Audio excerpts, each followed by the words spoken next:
friend breakups suck. Hello everyone and welcome back to the Gamer Crafting Podcast. This is episode 38 and today's topic is friend breakups. It's something that's happened to a lot of us. I posted kind of vaguely about it on Instagram a couple of weeks ago with sort of a throwaway comment, and I had so many comments from people saying that they have dealt with the same thing and it's something that society doesn't really talk enough about, which I agree with. So I thought I would do a bit of a podcast talking about friend breakups, why they happen, how to survive them. But first I wanted to very quickly talk about Operation Social Justice, which launches this Sunday, March 15th at 12 p.m. London time.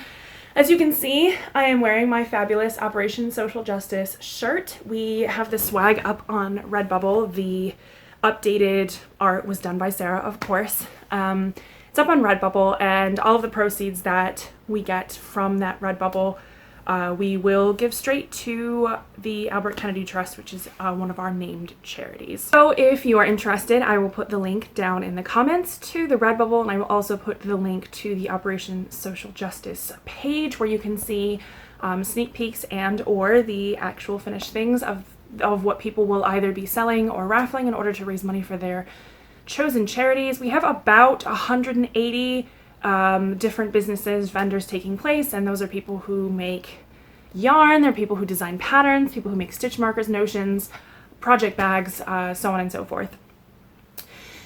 So like I said, that launches this Sunday, March 15th at 12 p.m. London time. There will be a few people that maybe launch a little bit later because of time zones, etc. I know that Amy Vandelar, who is a designer, will be launching on Monday morning her time because 12 p.m. here is like 11 p.m. where she lives in Australia. But keep an eye open. That webpage is probably the best way to find everybody who's participating and to stay on top of things. The hashtag has been kind of hidden a little bit on Instagram. It can be difficult to search, so you can always check out the website if you are curious. There are over 75 different charities that are being supported, a lot of them LGBTQ, a lot of them for homeless charities. There's a lot that are supporting refugees and asylum seekers, and then there's a lot that are supporting mental health charities. There's just a huge, broad, wide swathe of charities that are being supported. There's also a lot of smaller community-funded initiatives, especially because a lot of times these smaller community things can have the biggest impact on an individual person, maybe like on a one-to-one level can have the biggest impact, but they're the least likely to get, big corporate sponsorships. They're probably not likely to get, big donors, so on and so forth. So in any case, I got myself a baseball style shirt. I really like these style shirts, and to be honest, I should probably get more of them. And I also got myself a tote bag, which I very smartly left in the other room, so I can't show it to you, but it looks like the same art, just on a tote bag. And like I said, all of the proceeds coming from those Redbubble sales will go straight to our charity. So that's just a pure charitable effort. It was also easier because we didn't really have the space or the money to be buying loads of different styles and sizes of shirts and then getting other things like tote bags and mugs and so on and so forth. It was a much easier and cleaner solution for us right now. Okay, so those of you who watched whatever the last episode was, episode 37, I think was Unravel. Those of you who watched episode 37, the silly sort of secret agent thing, when I went to Unravel looking for the perfect skein of yarn, it was looking for a skein of yarn to go with my Alaska hat. Now, I have been waffling back and forth on yarn choices for a long time with this particular pattern. I don't know what it is that just makes me incapable of committing to a yarn for this purpose. I have even dyed minis myself and been like, oh, I don't know if I really want that. I don't know why I'm like so hung up about choosing the yarn for this hat. Like, I could always just make another hat. I mean, I'm not really the kind of person who tends to make the same thing more than once, but I could, in this instance, I could make more than one hat. I don't know. Anyway, so that's the skein of yarn that I was looking for in the Unravel podcast. And if you watch that podcast, you'll have seen the one that I got. And this is, I think it's called Psychedelic Relic, and it is from Needle and Fred. But I thought, it looks kind of orangey in the ball, but I think that it's going to knit up to look very nice and sort of you know, sunrisey, sunsetty. I think this is kind of maybe more of a sunrise and a sunset because of the pink in there. So I'm going to be carrying on with my Alaska hat. I'm not going to do it during the podcast because me trying to follow a chart and yammer at you is just a bad combination. One thing will end up being terrible. But I wanted to show you that I am ready. My framework bralette that I have been working on, I ran out of yarn and I was about to, and I pulled another skein of reverse Ravicorn out of the stock, and I had it around my knees, and I was about to untie the ties, and as soon as I wound it, I was going to remove it from inventory when somebody placed an order for it. I was like, well, that's excellent timing, so I twisted it back up, put the label back on, and I will have to dye some more for myself, so that means that I can proceed with a different project, which will be the Alaska hat, because I have the yarn wound. I sat on the couch last night and wound it around my knees because I really hate my ball winder. It's noisy, it's a pain to set up. I don't know. I wish that I had the kind of space where I could just like have one just kind of set up all the time, but that's not really feasible for most people. Anyway, so I just wound it sitting on the couch last night, and I'm ready to get started with that. But I'm very excited because look how rad that looks. What I am going to do, though, is I'm going to be winding my personal 2020 Light in the Darkness Blanket Club yarn. I need to get started on this or I'm going to end up falling mega behind. Even though this is chunky, even though I'm going to crochet it, I mean, you'll know how slow I am. So I'm going to work on winding this while I'm chatting with you all today, if that's cool. You've been warned. If the sight of winding yarn really offends you, then I don't know. Anyway, so I am sorry for not having a podcast last week. It just kind of seems like one of those times. I definitely should have brought scissors over here with me. I'm a fool. It definitely seems like one of those times where just lots of stuff is going wrong. Last week we had to get rid of our car. We've known for a while that it wasn't going to pass this year's MOT, which for my non-UK watchers, it's kind of like an emissions test, like a roadworthiness test, kind of. It's kind of all that wrapped into one. But you have to pass it if you want to be able to drive your car. We knew for a while that it wasn't going to pass the next test, which is in like, I don't know, May or something. But after the drama in in Perth back in September when we were driving home and the muffler literally fell off while we were driving, which if you watched our Perth episode, I did a bit of filming where we're just kind of like standing on the side of the road like, it's cool, we'll just wait for ages. Anyway, so we got the muffler fixed when we got back from Perth Festival Yarn in September, and it was fine for like, a couple of months or whatever, and then it developed another problem that I knew was quite serious.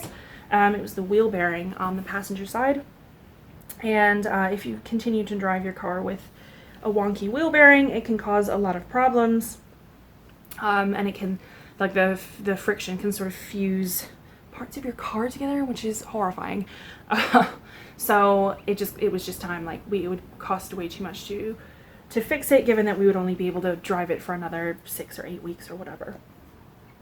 So that being said, we had to get rid of our car last week, and then of course it's everything that goes along with that. So then it's, you're having to go and you're having to call the people and you're having to get all of your paperwork together and you're having to, just all this different stuff you're just having to take care of. And then cleaning out your car, which given that we still had a bunch of stuff from, that's why this is being a pain to untie. There's still a tie on here. I was like, I don't understand. I missed a tie. Anyway, so having to like clean out your car, and we still had like a bunch of stuff from shows in there because there's a big IKEA bag that we keep all of our grid wall pegs in, and it's heavy. It is a heavy bag, heavy and noisy and bulky. And it's just kind of sits in the car because I've always been like, well, who's going to steal a bag of grid wall pegs out of a car? Probably nobody. So it wasn't really something that I ever really worried about. Anyway, but the point was I had to go and I had to get all this stuff out of the car that's just kind of been like hanging out in there for a little while. Did I miss another tie? Oh my god, I did. What is wrong with me? 3 ties, Ange. I'm going, this shouldn't be this tangled. It's not tangled. I just didn't take the ties off like the extra super smart person that I'm being right now. Anyway, so we had to get rid of our car, and then we got some bad news in the family, and it's not something that I can go into because it's not really my place to be sharing anyone else's personal information. Like, suffice it to say that, like, Sarah and I are fine. We are fine. But there are other people sort of close in our circle that are not fine. So that's been difficult to deal with as well. You know, realizing that you're going to have to sort of, I don't know. Anyway, I'm sure you've all dealt with something like that at some point where you realize that things aren't really going to progress the way that you thought that they were, and that you're having to, you know, make other plans, etc. So yeah, there's been a lot of stuff going wrong. There's that, and then just, there's just a million different things that I've been kind of responsible for in recent weeks, I guess kind of since 2020 started, and it's been a little bit much. Which is why, that was an interesting segue. Excellent job, me. Which is why when this big friendship breakup happened, I was like, I can't even deal with this. Like, I just have to just kind of try and not think about it too much because it's too frustrating. So I'm not going to give any, like, specific details about that because, again, like, that's not for public consumption. But it's, I don't know, like, anyway. So, to get into the actual part of the podcast. So there's a very strong socio-political reason that society overemphasizes sort of like the family unit, like parents, kids. And it's because if as a society we focused more on like a community aspect, you know, then we'd have to admit that we're all more responsible for each other than perhaps we'd all want to admit. I know that we're seeing a lot of that with the COVID-19 concerns right now, that we're seeing a lot of, you know, hoarding behavior and people being more concerned about their own personal wants rather than the betterment of their community as a whole. You know, people that have been told, you know, you could potentially be infectious, you should stay away from events and stay off public transit, and then, you know, there's already been a few cases where people have been like, oh, but I have this business meeting or I have this conference or whatever, and they go anyway. So yeah, so I think that's kind of like a good example of how people can be more focused on their own personal wants and needs rather than the needs of their community. So that's part of it. That's part of it. Another part of it, especially when it comes to male relationships, is, you know, toxic masculinity, and they feel like they can't really share sort of deep, like, more intimate emotions and feelings and concerns with their friends, which is a whole nother part of it. But articles, you can find articles online about friend breakups. Like, if I just kind of like was Googling around, you know, friend breakups. And there's, you know, articles from Oprah.com, and there's articles from various, you know, advice websites. And I had a couple of people tell me about one advice column that refers to it as the, like, ending a friendship with African violets. I don't know. I read through a few of them, but none of them were very, like, particularly relevant. So, like, to my own personal situation. So, but I don't know. You might find it relevant. I can't remember the name of the person who does the African violets of ending friendship thing. I will say that, like, there's not really many narratives about friend breakups in media, like in, you know, film and TV. I mean, like, they're around, but they're certainly not nearly as pervasive as, like, romantic breakups. And I think that in some ways, friend breakups can be almost worse than romantic breakups. I mean, mind you, I've not had a romantic breakup in almost 9 years, so maybe take what I say with a pinch of salt. But there's a lot of narratives around romantic breakups, but there's not really very many around friend breakups. There's the movie Bridesmaids, but that's not really a friend breakup. That's more like, I don't know, like dealing with difficulties in a friendship or, you know, in a friendly, in a platonic relationship, which obviously is worthy because that happens too. And if you've seen Bridesmaids, I think you probably agree that, like, arguably it could have ended up as a friend breakup given the stuff that happens in the film. So some reasons why you may find yourself ending a friendship is if, you know, if the relationship is unbalanced, if you're always the one, you know, answering calls and dealing with a crisis and helping them deal with their emotions, but they're never really there for you when you need it, that's an example of there being a pretty big imbalance in a friendship. And I mean, every friendship, you know, most friendships, in fact, are not going to be perfectly 50-50 all of the time, right? You know, you have one friend who's, like, going through a really shitty time because, you know, maybe they did have a romantic breakup, or maybe they're having trouble with their job, or, you know, any number of things. And then, you know, if you're not going through a shitty time, then, you know, you're probably going to be the one lending more support. But hopefully, you know, over the long span of time, over the long scheme of things, it is more of a 50-50 thing. But if you're always the one being, you know, the savior, I guess, you know, you're always the one being like, oh, like, don't worry, you know, and you're always putting out all of this emotional labor and you're never getting that in return. You know, say you're like, hey, you know, you show up one day and you're like, hey, I'm having a bad day, you know, or I'm having a bad time, or I'm upset about this thing, and they just kind of, like, brush it off and go back to their own problems. That's a pretty big imbalance that either needs addressing, or, you know, if you've tried to address it and it doesn't go anywhere, then, you know, maybe it's time to kind of back off that friendship, which, you know, which sucks, but, you know, you can't just, you know, set yourself on fire to keep everyone else warm, if you know what I mean. Another reason that you might find yourself ending a friendship is if a friendship either slowly or suddenly becomes very toxic. So either it's somebody, like, they can't handle talking about anything. So if you were to say, hey, listen, you know, I feel like I'm the one performing most of the emotional labor in this friendship, and I feel like you brush off my concerns, and they, like, fly off the handle, and they call you names, and they, like, get really mean and nasty, that's toxic. Toxic can be a lot of different ways. Toxic could be, you know, lying about you or spreading rumors with, like, mutual friend groups, which is always super hurtful. You know, or if they start kind of gaslighting, whereas if you don't know what gaslighting is, it's kind of, so to give an example of gaslighting, I feel like that's going to be easier for me than giving you the definition. So if someone were to say, you know, were to just kind of do things that they know bother you over and over and over and over again, or to say things that bother you, and then when you finally are like, listen, like, cut it the hell out, this bothers me, and they go, oh my god, why are you getting so upset? You're being really unreasonable right now. That's an example of gaslighting. And that can happen a lot in friendships or in friend groups. So those are some reasons that you might find yourself, you know, thinking of ending a friendship, if you know what I mean.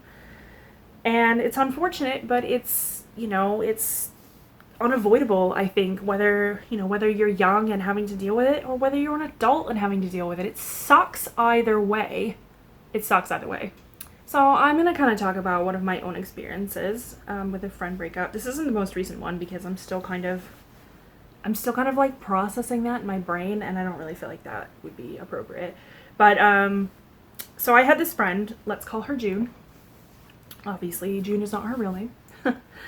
I had this friend, June. We were in an online group, like a private group that kind of evolved from something else, and so on and so forth. But, like, this group of people, like, we've all kind of known each other, you know, digitally, I guess, for probably a decade or around a decade. It's been a while. So it's safe to say that a lot of us, you know, we know each other. We've conversed about a lot of different things. We know, you know, about the difficult parts in each other's lives and so on and so forth. There have been, you know, perhaps arguments or spats now and then in the group for whatever reason. So June and I had known each other for, I don't know, a while, some years, and we got a bit, you know, friendlier because we were both working in the same field. So at the time I was working in a marketing department for a creative company, and she was also working in the marketing department, I don't think for a creative company, but so we were both working in marketing, and we would just sort of message back and forth outside the group about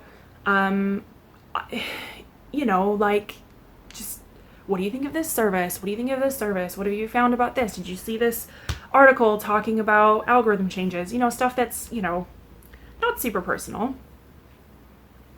And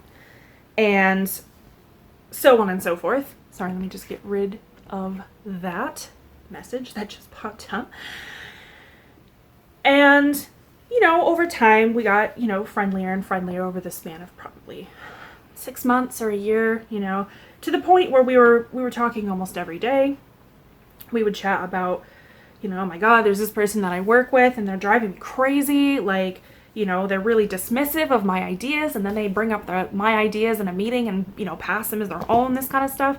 I'm really sorry if the lighting keeps changing. I'm trying to keep it from doing that, but it's difficult in here. In any case, we would, talk almost every day. And then, sometimes she would be like, oh, look at this cute top that I bought or whatever. And I'd be like, oh yeah, like really nice, whatever. Until the part where we were talking, about our families and our friends and our, our relationships and our, past and all this kind of stuff. When you're sort of deepening a friendship. And then she kind of went a little bit quiet and said she had some stuff she had to work out. And I was like, well, cool. And right around that time, Sarah and I went away. We actually went on a holiday up to the Isle of Skye in Scotland, which is beautiful, by the way. So we went to the Isle of Skye, and I didn't really have much phone reception up there. If you've ever been there, you'll know why. And I got a message from her that said something to the effect of, she didn't like talking to me anymore because it made her feel like she was cheating on her husband. And I was like, okay, well that's weird, but I'm not gonna interfere with that. Like, if this is what you feel you have to do, then, whatever, that's what you have to do. And I mean, obviously, I was a little bit, put out by it. I was like, okay, whatever, what can you do? And then about a week after that, she messaged and said, oh, I want to talk to you. And this is when we were up at the Isle of Skye, and I was like, I literally can't, I don't have phone reception up here. And then she, was posting things in the group that we've been in for close to a decade that were untrue and were very hurtful. And I was only seeing snippets of this because, again, phone reception. And so I missed a lot of this until we got back from our holiday, and suddenly everything was just on fire.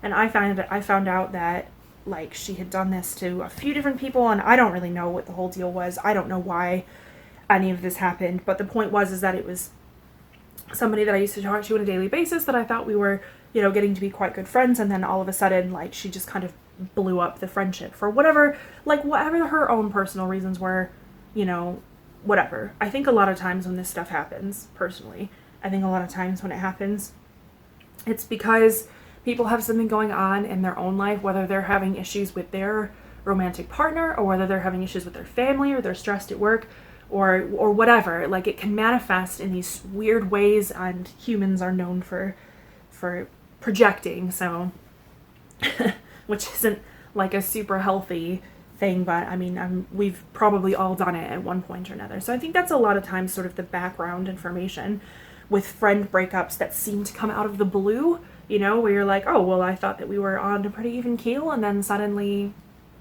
giant explosion, and you're left going, I didn't see this coming. I have no idea how to even begin to process it. But suddenly somebody that was in your life on a daily basis, they're gone, and it can feel really odd. And when I was poking around looking at some articles and stuff, I saw one that was talking about how it can feel like losing a limb, which I think that it can feel like that. Well, I mean, depending on how tight the friendship was. June and I were friends, but we're friends online. I'm not trying to like diminish online friendship, because some of my best friendships are with people that I've never actually met in person. But so I'm not trying to say, not trying to diminish it. I'm just saying that like it's not like we'd known each other since childhood or anything. Which I think it's interesting, right? Because I have seen online spaces, friend spaces, like explode, and it's something I think everybody has witnessed at least once. By the way, there's the first ball done. I think it's something that everybody has witnessed at least once, is seeing an online friend group just like implode, and suddenly everybody's angry at everybody else, and like whether it was because people were telling untruths or whether it was because of a specific incident or whatever, it's messy. It's messy. I think we've all seen that, at least once. And I think that sometimes, because tone can be misconstrued on the internet, that can make it worse if it's not an in-person thing. Or if it's people that you haven't met in person and maybe you have an incorrect assumption of what their tone is. Could be the issue there. So we've all seen it. I think that's definitely a part of it. I was talking to a friend the other day who's actually in this friend group, and she said that she wrote a book about sort of friend breakups. I don't know if it's like available or anything. If it is, I'll link it down below, but it could just be something that's still being worked on. I'm not sure. But in any case, I think that online friend groups, like, it just seems like it's difficult to have some that are stable for a long time. It seems like there's always going to be these either big or small explosions for whatever reason. And I don't know. The entire thing is difficult, and it's a difficult thing to deal with. And our society doesn't, I remembered all the ties this time, by the way. Our society doesn't give us a lot of opportunities to explore what it feels like to go through a friend breakup. Like I said, I can't really think of any films or TV arcs or anything that really specifically deal with a friend breakup. I mean, I guess you could, like, there's a couple here and there that maybe deal with friends becoming a bit more distant, but I can't really think of any that specifically deal with, like, a friend breakup. Like, that's it, we are done with each other, no more. There's no coming back from this. Things were said that you cannot take back, or things were done that you can't take back in some situations. You can't take it back, and that's that. Like, there's no going back from it. There's not, like, even if you were able to be in the same room as, the friend that you're breaking up with or whatever. Even if you were able to be in the same room as the friend that you were breaking up with, or did break up with, and you were able to sort of discuss things in a rational way, which I don't always think is possible, it's like, well, there would be no going back to what things were before, Sorry, I'm really struggling with with lighting in here today. The sun keeps going in and out of clouds, and it's messing with the auto detector on my phone, which is what I'm recording with.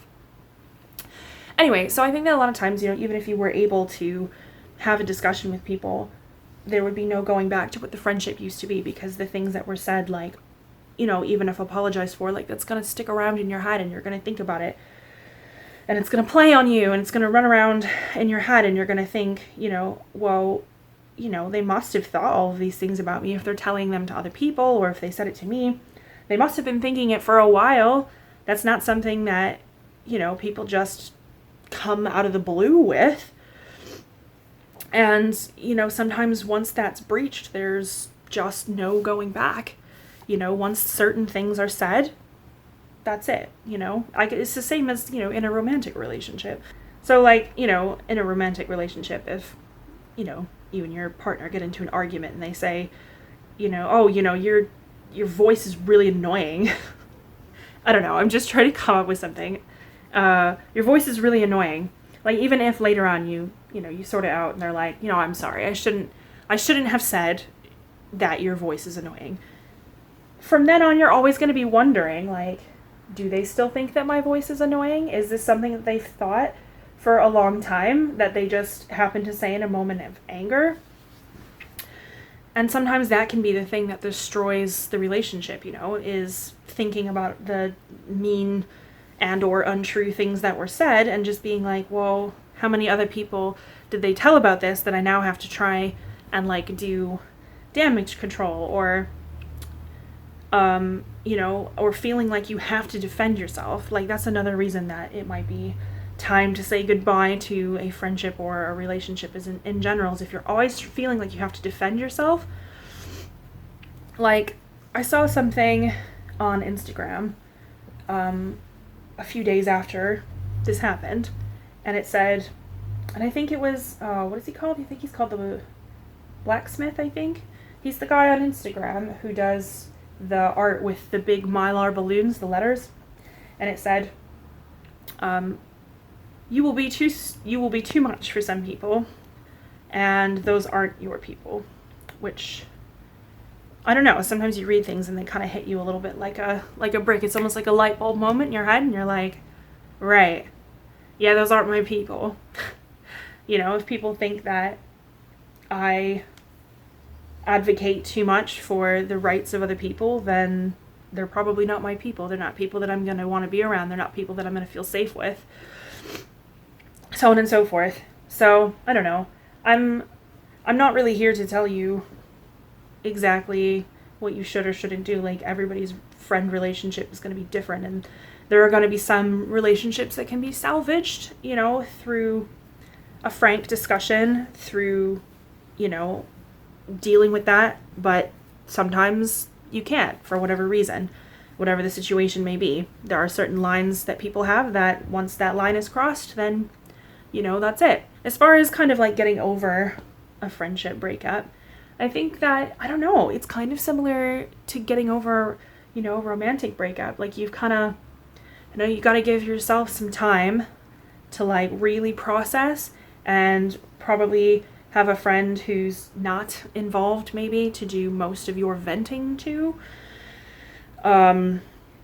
just be like, you know, I don't understand why any of this happened. It's even better if the friend you're venting to doesn't even know the people that you're talking about.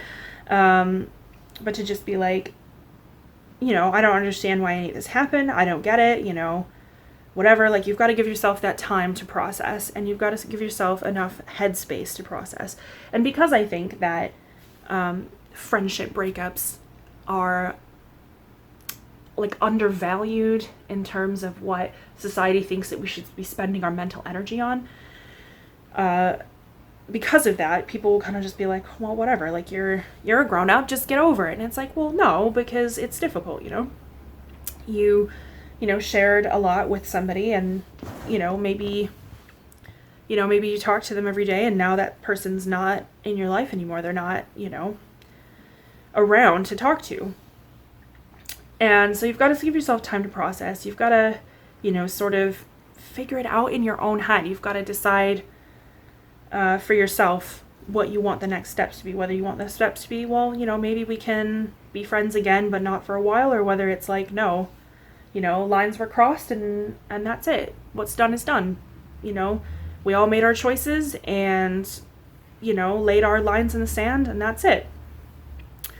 So you've got to give yourself that time to process. And then I think you've also got to, be really kind to yourself, because, most people here, I would imagine, we've all got, brain goblins, little, gremlins that jump around in our brains, and they say, oh, well, they said such and such about you, so then, it must be true. Or they said such and such about you, that's what everyone must think about you.